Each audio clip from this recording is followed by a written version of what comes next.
शिवाय नमस्तुभ्यम। भौम प्रदोष व्रत कथा। इस कथा के पढ़ने व सुनने से भगवान शिव और हनुमान जी की मिलेगी कृपा। माह की त्रयोदशी तिथि को प्रदोष तिथि का व्रत किया जाता है। प्रदोष भगवान शिव को समर्पित है। यह तिथि मंगलवार के पड़ने की वजह से इस प्रदोष व्रत को भौम प्रदोष व्रत के भी नाम से जाना जाता है। धार्मिक मान्यता है कि भौम प्रदोष व्रत में कथा सुनने व कहने वाले को मोक्ष की प्राप्ति होती है। हर माह के शुक्ल और कृष्ण पक्ष की त्रयोदशी तिथि को प्रदोष तिथि का व्रत किया जाता है। प्रदोष तिथि की जब मंगलवार को आती है तो उसे भौम प्रदोष व्रत के नाम से जाना जाता है।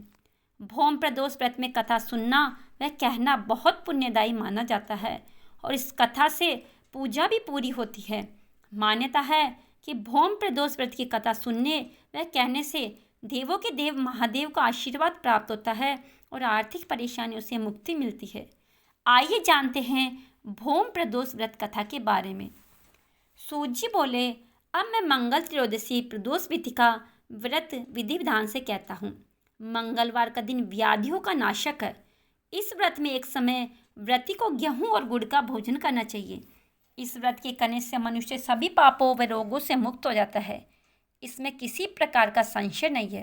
अब मैं आपको उस बुढ़िया की कथा सुनाता हूँ जिसने यह व्रत किया वह मोक्ष को प्राप्त हुई। अत्यंत प्राचीन काल की घटना है। एक नगर में एक बुढ़िया रहती थी। उसके मंगलिया नाम का एक पुत्र था। वृद्धा को हनुमान जी पर बड़ी श्रद्धा थी। वह प्रत्येक मंगलवार को हनुमान जी का व्रत रखकर यथाविधि उनका भोग लगाती थी। इसके अलावा मंगलवार को ना तो घर लीपती थी और ना ही मिट्टी खोदती थी। इस प्रकार से व्रत रखते हुए उसे जब काफ़ी दिन बीत गए तो हनुमान जी ने सोचा, चलो आज इस वृद्धा की श्रद्धा की परीक्षा करें। वे साधु का वेश बनाकर उसके द्वार पर जा पहुँचे और पुकारा, है कोई हनुमान का भक्त जो हमारी इच्छा पूरी करे। वृद्धा ने यह पुकार सुनी तो बाहर आई और बोली, महाराज क्या आज्ञा है। साधु वेशधारी हनुमान जी बोले कि मैं बहुत भूखा हूँ, भोजन करूँगा, तो थोड़ी सी जमीन लीप दे। वृद्धा बड़ी दुविधा में पड़ गई। अंत में हाथ जोड़कर प्रार्थना की, हे महाराज, लीपने और मिट्टी खोदने के अतिरिक्त जो काम आप कहें वह मैं करने को तैयार हूँ।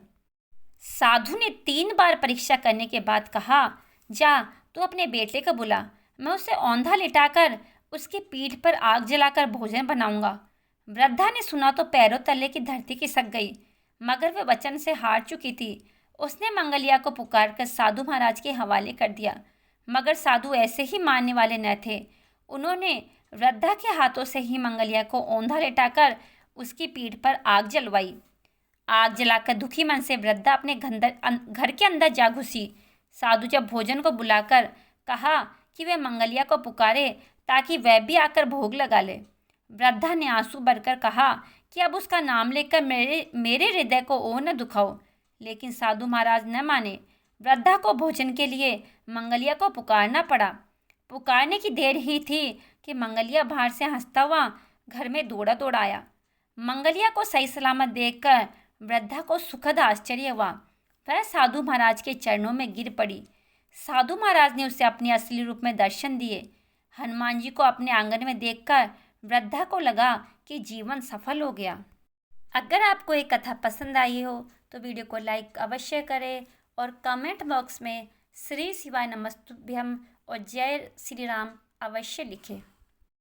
इसके बाद गणेश जी की कहानी भी अवश्य सुने। एक बुढ़िया थी, वह बहुत ही गरीब और दृष्टिहीन थी। उसके एक बेटा और बहू थे। वह बुढ़िया सदैव गणेश जी की पूजा किया करती थी। एक दिन गणेश जी प्रकट होकर उस बुढ़िया से बोले, बुढ़िया माँ, तुझे जो चाहे मांग ले। बुढ़िया बोली, मुझसे तो मांगना नहीं आता, कैसे और क्या मांगूं। तब गणेश जी बोले, अपने बहू बेटे से पूछकर मांग ले। तब बुढ़िया माई ने अपने बेटे से कहा, गणेश जी कहते हैं तो कुछ मांग ले, बता क्या मांगूं। पुत्र ने कहा, माँ तू धन मांग ले। बहू से पूछा तो बहू ने कहा, नाती मांग ले। तब बुढ़िया ने सोचा कि ये तो अपने अपने मतलब की बात कर रहे हैं। अतः उस बुढ़िया ने पड़ोसन से पूछा तो उन्होंने कहा, बुढ़िया तू तो थोड़े दिन जिएगी, क्यों तो धन मांगे और क्यों नाती मांगे। तू तो अपनी आंखों की रोशनी मांग ले जिससे तेरी जिंदगी आराम से कट जाए। इस पर बुढ़िया बोली, यदि आप प्रसन्न है तो मुझे 9 करोड़ की माया दे, निरोगी काया दे, अमर सुहाग दे, आंखों की रोशनी दे, नाती दे, पोता दे और सब परिवार को सुख दे और अंत में मोक्ष दे। यह सुनकर गणेश जी बोले, बुढ़िया माई तूने तो हमें ठग लिया, फिर भी जो तुमने मांगा है वचन के अनुसार सब तुझे मिलेगा। और यह कहकर गणेश जी अंतर्ध्यान हो गए। उधर बुढ़िया माई ने जो कुछ मांगा वह सब कुछ मिल गया। हे गणेश जी महाराज, जैसा आपने उस बुढ़िया माई को दिया वैसे सबको देना। बोलिए श्री गणेश जी महाराज की जय।